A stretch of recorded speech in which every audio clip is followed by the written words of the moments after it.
Assalamualaikum warahmatullahi wabarakatuh. Hi guys, how are you?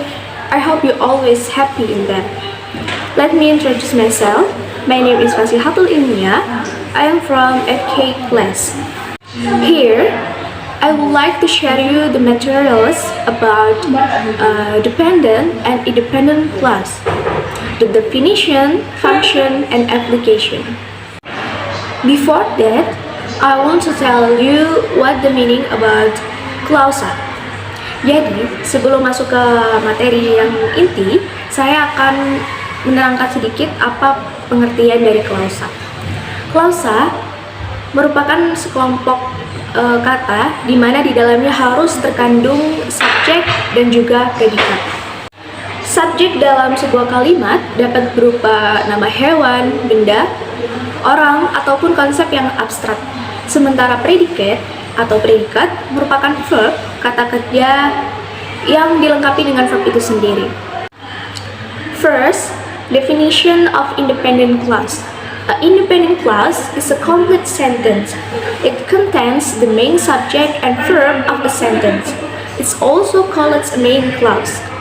Jadi, pengertian dari independent clause yaitu merupakan klausa yang bisa berdiri sendiri sebagai suatu kalimat.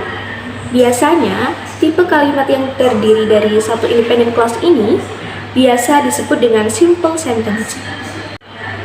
Function or fungsi dari independent clause. Independent clause mengungkapkan pikiran secara lengkap. Ia berdiri sendiri dan dapat berfungsi sebagai kalimat itu sendiri. Sebenarnya tidak perlu untuk bergabung dengan klausa lain, karena informasi yang terkandung di dalamnya sudah cukup jelas untuk dipahami.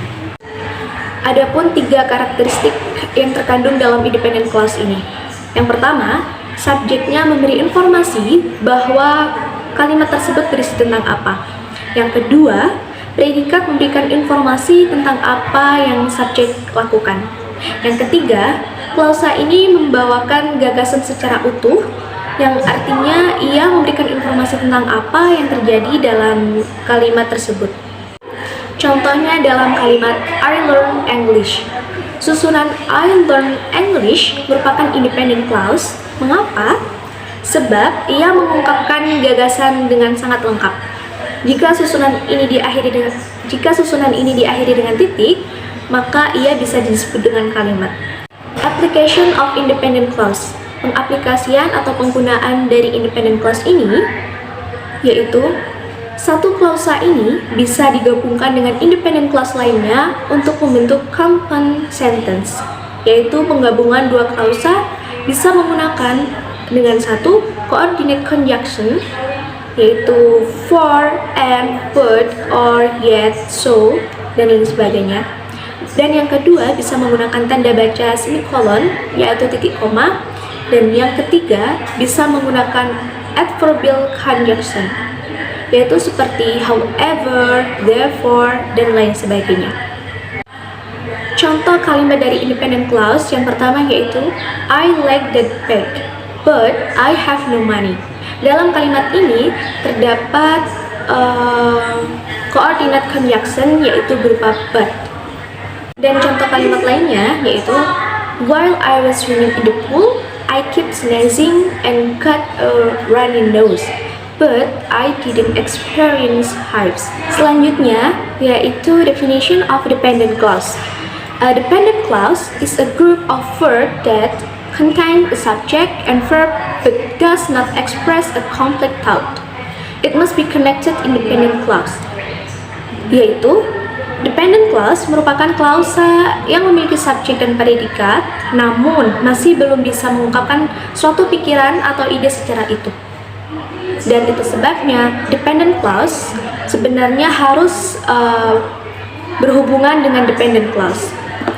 Biasanya, dependent clause ini diawali dengan subordinator yang mengakibatkan makna dari klausa tersebut menggantung atau ambigu.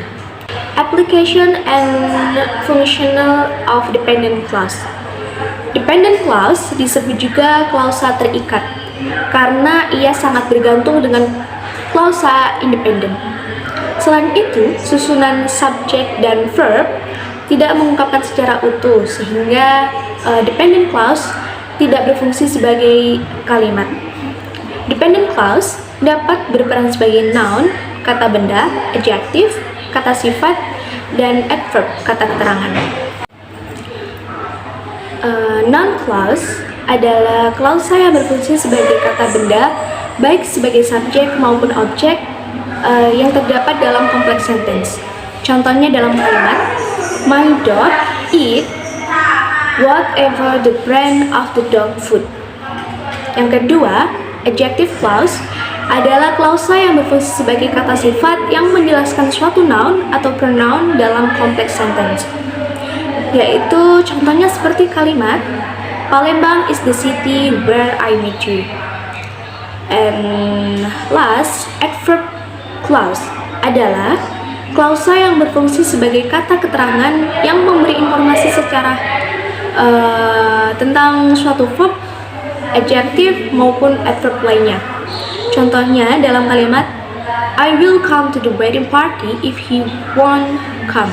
Dan ini adalah beberapa contoh dan sedikit perbedaan yang bisa dilihat dalam contoh tersebut dalam kalimat independent clause dan juga dependent clause. Oke, cukup itu yang dapat saya jelaskan. Thank you for your attention for my presentation. I hope you can get what I say in this video. Keep your spirit. See you on the next video. Enjoy your day. Wassalamualaikum warahmatullahi wabarakatuh.